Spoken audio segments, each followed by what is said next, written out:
What's up, folks? My name is Chris. I'm your NFL writer here at Occupy Fantasy, and here I'm going to give you a breakdown of the top plays for NFL DFS contests on Sunday for Week 5 of the NFL season here on DraftKings and FanDuel. Bye weeks have started. We have 4 teams that are off this week. We also have another international game on Sunday morning between the Browns and the Vikings, and that's why this slate is limited to just 10 games. Smallest slate that we have had thus far on the season, but there's still plenty of good plays for us to go through. And like a couple of weeks ago, there are some value plays that we can jam into our lineups this week that will allow us to pretty much do anything we want with some of our favorite offenses in high-risk contests. So it's a very exciting type of slate to analyze and look forward to playing this week. You see on the screen, I have Justin Herbert here from the Los Angeles Chargers. And the reason for that is the Chargers are going to be one of the most popular teams that everyone is going to be putting into their lineups, starting with the quarterback, Justin Herbert. The Chargers have the third highest implied team total on this slate at 25 points, and they are facing a Commanders defense that has been below average against the pass. Now, you see the stats on the screen here. Obviously, Herbert has been less efficient for the last couple of weeks, but he's played average to above average pass defenses in those matchups with the Giants and the Denver Broncos. Here against the Commanders, we're looking for a performance that's more like what he was able to do against the Raiders, who are a below average pass defense thus far on the NFL season. More on this when I touch on the overall wide receiver situation on this slate, but all of Herbert's primary weapons, Quentin Johnston, Keenan Allen, and Ladd McConkey, are priced in that mid $5,000 range here on DraftKings, and that's a big reason why the Chargers are going to be very popular in both low and high-risk contests. So if you're the type of player that likes to play low-risk contests exclusively or build one lineup, builds the best possible lineup for each and every slate, what we're here to tell you this week is that it looks like the Chargers and pairing one, if not two, teammates with Justin Herbert is pretty much the way that everybody is going this week. Now, on to the normal agenda for the show. I like to talk about the running backs that are playing for teams that are the biggest favorites each and every Sunday, because those running backs are most likely to be playing in positive game script situations. And this week, the biggest favorite, it seems like we've said this for a couple of weeks in a row now, is the Detroit Lions. The Detroit Lions are playing the Cincinnati Bengals on the road here in the 4 o'clock window, 4:25 p.m. game. This was probably going to be a more exciting TV game before the Joe Burrow injury. But with Jahmyr Gibbs leading the way in this backfield, he'll be facing a Bengals defense that is ranked 26th defending the rush this year and third worst in the NFL by DVOA defending running backs in the passing game. Clearly Gibbs' backfield here, especially in a script that requires them to pass the football a little bit.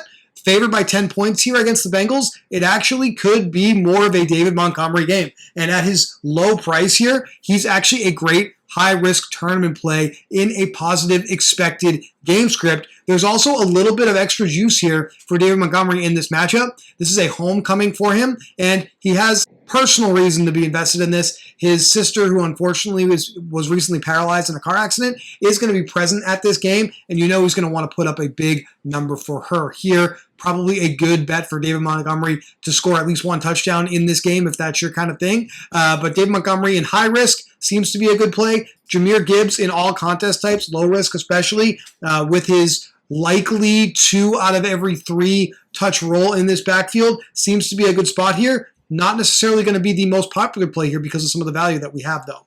And speaking of value, the first spot to talk about at least is the Arizona Cardinals. The Cardinals are favored by 8 points here, also in the 4 o'clock window, at home against the winless Tennessee Titans. And this was supposed to be the jam Trey Benson at $5,700 slate. Well, Trey Benson, unfortunately, is going to be on injured reserve and miss at least the next 4 weeks of the season. And we have a 2-headed monster in this backfield to discuss. Now, over the last few days, the Cardinals beat has been reporting that Michael Carter, freshly signed to the active roster off the practice squad, has been taking first-team reps in practice at running back alongside actual depth chart backup running back Emari Demercado. Now, there's a lot of speculation.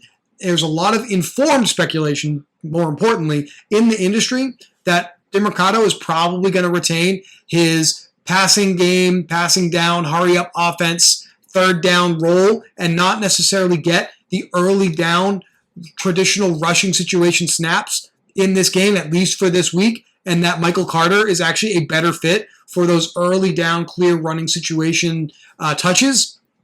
it kind of makes both of these guys tough to justify in low-risk contests because we're just not really sure who is going to be the quote-unquote correct one to roster in contests this week. Now, if you are playing the game script, if you're playing the Cardinals are favored, they win by more than a touchdown, then this is probably, based off of the information we have at least, a Michael Carter football game. Now, that doesn't mean that we're right, though. That's the only caveat to that. Everyone is assuming Michael Carter is going to get that work. There's still no guarantee that that work doesn't go to DeMercado, who has been on the active roster all season long, who has been the RB2 behind Trey Benson, RB3 before that. So, bearing that in mind here going into Sunday, Cardinals, great high-risk opportunity, I would say, because I don't think there's going to be a lot of ownership on this spot between the two of them. The matchup is pristine. The Titans are the second worst rush defense in the league, and they're the worst rush defense defending running backs in the passing game. Now, finally, we can finally talk about an actual good player. The Indianapolis Colts are favored by 7 points at home against the Las Vegas Raiders, and the Raiders are slightly above average, actually, defending the rush this year, but they're below average defending running backs in the passing game. And we have seen Jonathan Taylor just take on an absolutely awesome role in this offense with Daniel Jones under center. To his credit, Daniel Jones has made this team far more efficient on offense than I think we thought he was going to throughout the first month of the season. Remains to be seen if he can sustain that. But with Jonathan Taylor now playing on passing downs and not ceding that work to another player on the roster, it seems even more likely that he is going to be just a great play week in and week out in DFS. Minor adjustment here, too, that actually helps him a little bit.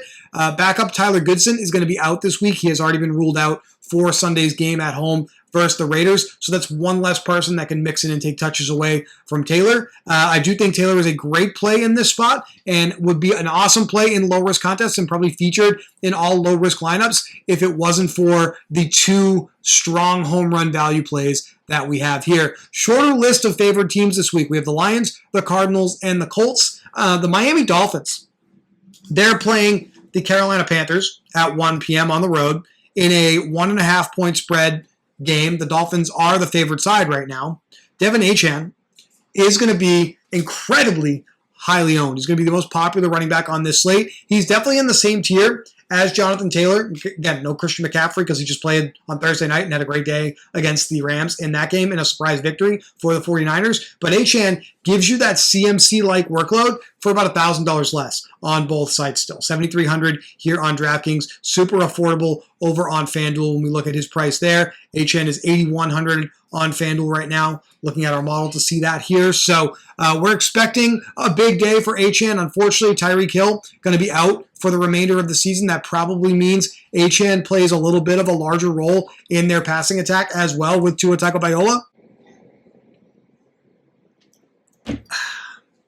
You know what to do with those emojis in the comments here, folks. Below average rush defense for the Panthers here. They rank 20th by DVOA, and they are dead on league average defending running backs in the passing game. That's pretty tough, facing one of the better running backs, dynamic athletes in the league here. Now, speaking of those Chargers in the passing game, it doesn't end there. I'll come back to the other side of that Carolina game in a second here. We have Amari Hampton, who in his first start without Najee Harris mixing in for some touches was absolutely incredible in a loss against the Giants on the road last week. 128 yards on the ground, 5 targets in the passing game. We will take that kind of work week in and week out from Hampton. And that was a negative game script because the Chargers surprisingly lost that football game. We get a positive game script.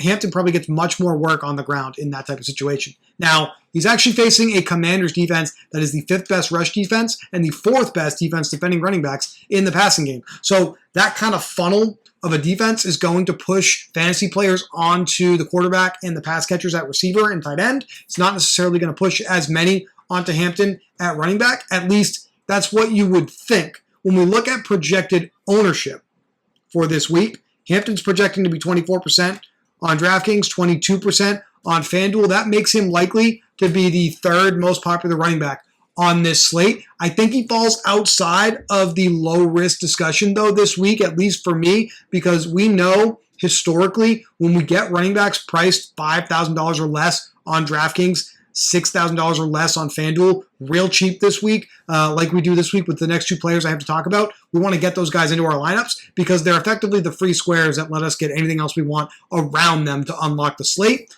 And I am, of course, talking about Rachaad White with Tampa Bay Buccaneers. Bucky Irving is going to be out this week. He's got an unfortunate injury that's going to keep him sidelined on the road here against the Seahawks.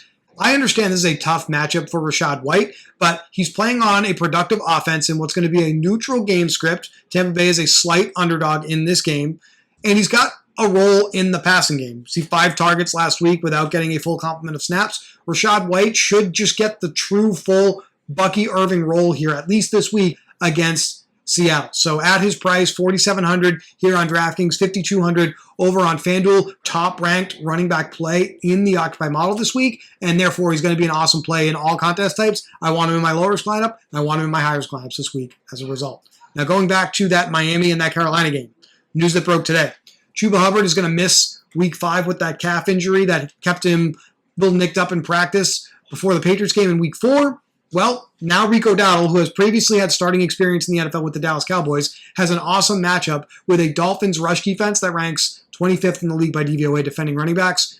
Should see Rico Dowdle have like a 2-to-1 split with Trevor Etienne behind him, mimicking the split that he had himself as the RB2 behind Chuba Hubbard, but expecting Dowdle to get most of the reps on early downs, probably get basically the full Chuba role here, and only basically get spelled for drives here and there by Etienne. $4,300 here on DraftKings, $4,900 over on FanDuel. Neutral game script, same argument here for Dowdle as we have for Achane at a much lower price. I think getting this core of Achane, Dowdle, and Rachaad White, you'll find will allow you to really play anything that you want on this slate. I understand that that is a uncomfortable thing to think about with the opportunity cost. One of our Discord members, Shut Up Wombat, brought this up of not being able to get a Jonathan Taylor or a Jahmyr Gibbs into your lineup this week. Obviously, based off of spreads and totals, those guys are great plays. So I would play around with different combinations in both low and high risk and just figure out what you like best. This is what I'm leaning towards with Achane and his PPR-friendly role with the Dolphins. But you could absolutely play one of these value backs, get Achane, another one of those studs in Taylor and Gibbs.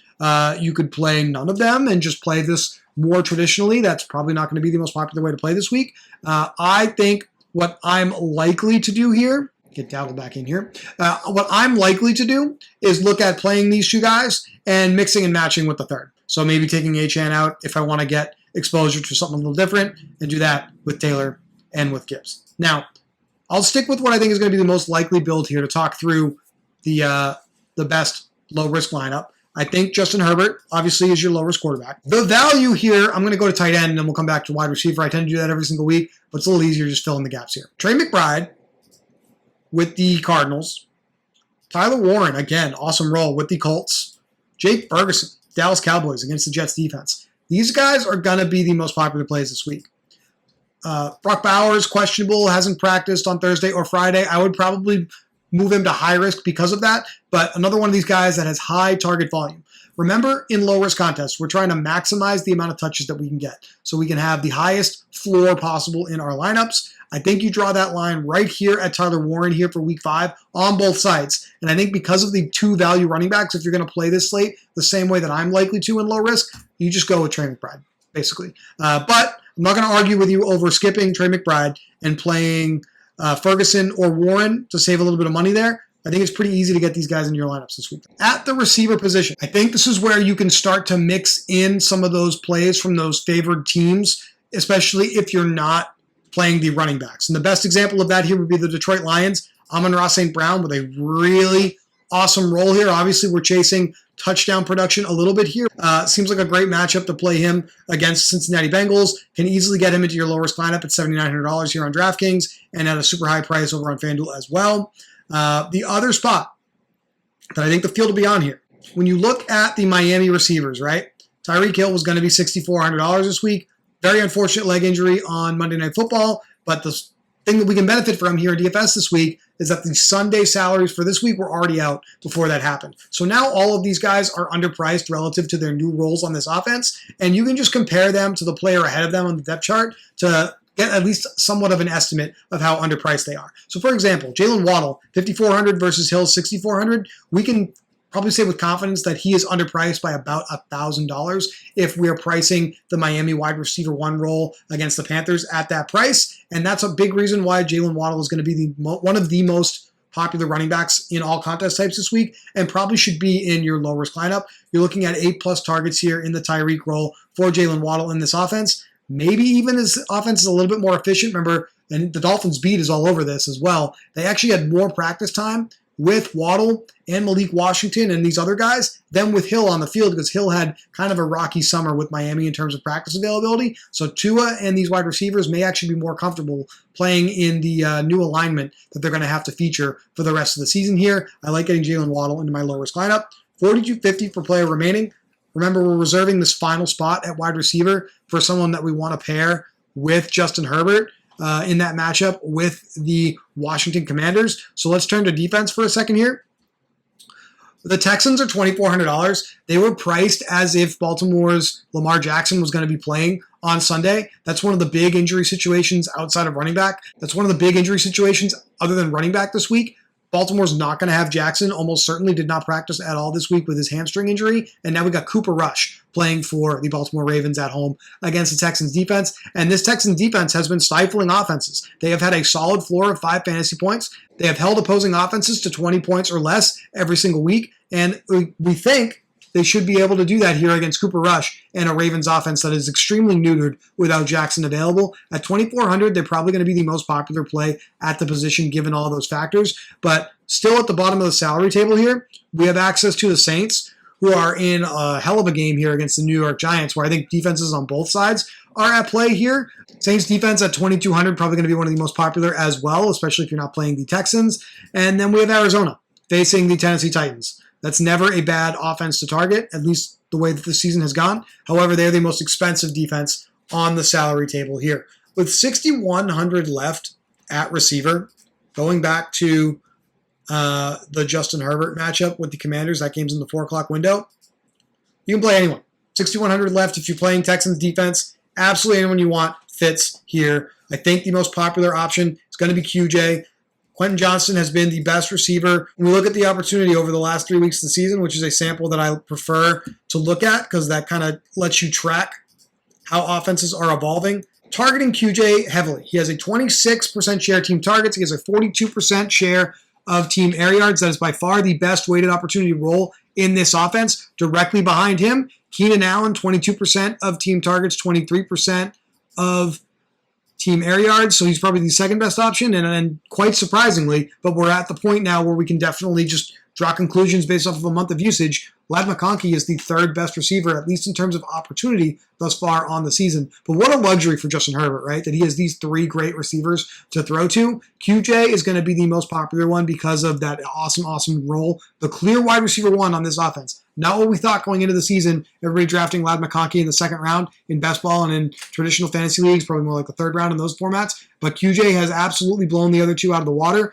in terms of usage. So we have to be flexible. We have to adapt and understand that that is the role he has now and treat him as the wide receiver 1. And you got to play him basically in low risk, I think, with Justin Herbert when it's this easy to get to this kind of build. This flexibility in salary means that you can definitely massage this a little bit, maybe come up to a defense that you feel better about, if that even exists, maybe play a better running back, maybe play a different receiver. If you don't like Jalen Waddle, for example, with Miami, you can maybe double stack Herbert here with one of those other Charger receivers. This is pretty much going to be dead on what low risk is going to be on DraftKings this week. Over on FanDuel, very, very similar. Let's go through the options really quickly.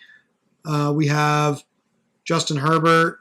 If we pay up at tight end for Trey McBride, we go to defense. We find those Texans here at the bottom of the salary table. Wide receiver, we want to get Amon-Ra St. Brown, the highest implied team total on the slate, $69.50 per receiver remaining. Let's go find our boy Jalen Waddle, who's underpriced at $5,800 on this slate. We have $8,100 left. You can play any receiver other than Chase and JSN in this version of the low-risk lineup to finish off the lineup here on FanDuel. And look who's sitting right here, QJ with the Chargers. So that's pretty much the format for low-risk contests this week. Now, speaking of stacking the Chargers in low-risk contests, obviously, yes, that means people are going to be doing that in high-risk contests as well. And there's definitely nothing wrong with doing that. Just understand that it's going to be far more popular this week than every other type of stack you can play because it's what all of the popular optimizers in the industry are spitting out. It's what everybody's landing on for content like this video that I'm putting out. So a lot of people are going to run a Herbert with at least 2 of these receivers, maybe even with the running back type of lineup, with or without a Washington bringback, and you're competing against a larger subset of the user base if you play the slate that way. I think we can get a little bit different, and what we can do is we can just look at some of the better offenses on this slate that are available. I want to start with the Detroit Lions favored by 10 points against the Cincinnati Bengals, and I'm just killing the lineup here to get back to a decent framework. So Goff ain't going to be very popular this week. We have Amon-Ra St. Brown. You can get Jahmyr Gibbs in here as well as a great stack partner with Jared Goff because of his role in the passing game. But like I said earlier in the video, you can also consider David Montgomery as a tournament play as well if you think that he's going to get a little bit of an extra bump here in a very, very positive game script situation. I don't think you need to use a bringback from Cincinnati. In our research over several years of NFL DFS contests, once the spread reaches double digits, and that's what we have here, Detroit is favored by 10 points. It's far less likely that a player from the other side ends up in the optimal lineup if this offense meets market expectations. So what I mean by that is usually the opponent has as bad of a game as the market expects, and there's just no producer in fantasy that outproduces the best players on other teams. So maybe the best way to actually stack the Lions here is to do a 2-0 with Goff and Amon-Ra, or a 3-0 with the running backs, or a 3-0 by double stacking maybe Amon-Ra St. Brown with Goff and Jameson Williams, who is one of our underperforming wide receivers this week. He's actually our number 1 underperforming wide receiver this week for tournaments. When we look at what Jameson Williams has done over the last 3 weeks of the season, he has an 18% share of team targets. He gets basically half the target volume as Amon-Ra St. Brown, but he has an astronomical 48.5% share of team air yards, a 25.9 yard average depth of target. So we got high risk, high reward, very boom or bust wide receiver here. He's the type of receiver that could have 2 receptions for 100 yards, 2 touchdowns, the way that he's being used in this offense. And that's why I really think Jameson Williams is a great tournament play and aligns with the ability to play the Lions in high-risk contests and be a lot more different than the field this week. Now, other than the Lions, one of my favorite high-risk stacks this week is the Tampa Bay Buccaneers. When we look at Tampa Bay, this has been one of the best offenses in football for several seasons. We're already interested in Rachaad White as a value play, so I think we can add on Baker Mayfield, one of his receivers, and have a nice double stack of the quarterback here. I think that's the best way to at least start that lineup, and there's a really, really easy way to bring this back. We got JSN from the Seattle Seahawks, who has the best role in Seattle's offense as the bringback here. Now, 2 players I think make sense as the receiver. You can certainly use the rookie Egbuka here. He had the touchdown last week. He had 10 targets last week. Went over 100 yards. I think he's going to be far more popular than any other buck you can pair with Baker Mayfield. I like going back to Chris Godwin, guys. We got 10 targets last week. He just immediately went back to being a top weapon for this team. You see 3 receptions for 26 yards. However you want to justify that. Is that the ankle injury? Is that him not being 100%? Is that the chemistry being a little off between him and Baker Mayfield? We got another week here where Mike Evans is going to be out. It's going to be Godwin. It is going to be Egbuka as the top 2 receivers here in this offense. Yeah. Last week, I was a little wrong. I thought that Sterling Shepard was going to retain a larger role as they ease Godwin into this offense. That is the exact opposite of what the Bucs did here. When you look at what they did in week number 4 with their receivers, Chris Godwin and Emeka Egbuka each ran 40-plus routes. Egbuka had 41 routes. Godwin had 40. Sterling Shepard had 32. So it does seem like Godwin is going to be right up there as an asset that they're going to use heavily in the passing game. And we have Tampa Bay slight underdogs here against Seattle. We only have to look at last week to see how they're going to deploy their players on offense in a slightly negative game script situation. It's going to be Godwin. It's going to be Egbuka that are going to see a lot of opportunity. And for me, I'm going to play Godwin over Egbuka this week in a Tampa Bay stack. I like this as a 3-1 a ton this week personally. There are some other underperforming wide receivers to be aware of. Looking at this slate, we have, let's see here. There's 5 big ones, including Jameson Williams, who I just discussed. I'll give you one more. You're going to have to check out the Daily Plug, linked in the description of the video below, to get the full list for high upside receivers. But this is probably one of the easier spots to identify as an opportunity this week because the consensus of information and the sentiment amongst fantasy players is fairly low. He's going on Twitter and basically complaining about his role in the offense. Yes, of course, I am talking about A.J. Brown with the Philadelphia Eagles. 2 receptions for 7 yards on 9 targets last week. It doesn't take a rocket scientist to look at that and think, he's probably getting a lot of opportunity and not scoring as many fantasy points as he should. Well, over the last 3 weeks, when we look at how Philadelphia has been throwing the football, which this is a very low volume passing attack offense. But that being said, in the last 3 games, A.J. Brown has 26 targets, which is a 35% share of team targets from Jalen Hurts, and a 51% share of team air yards. It's going to give him one of the better, if not the best, weighted opportunity roles as a pass catcher in the NFL. That is the number 1 weighted opportunity role in the NFL over the last 3 weeks. Just shy of 300 air yards at 291 for an 11.2 yard average depth of target, getting basically a third more targets than Devontae Smith in this offense. This is a clear squeaky wheel gets the oil spot with AJ complaining about his role on Twitter after the game. They want to keep this guy happy, I would think, because he's a big part of them trying to repeat as Super Bowl champions. Great spot for him here. Very, very affordable price on both sites. An awesome high-risk receiver, if you ask me here, going into week number 5. That's going to do it for me, guys. I wish you the best of luck as you prepare to play Week 5 NFL DFS. If you have any questions about this slate, please leave them in the comments below. I will do my best to answer them throughout the weekend. We had a very, very, very awesome participation in the comment section last week, and I hope, by the way, the audio sounds a lot better this week than it did last week. I do apologize for last week's error. For Occupy, I am Chris. I will be back next week to talk to you about Week 6.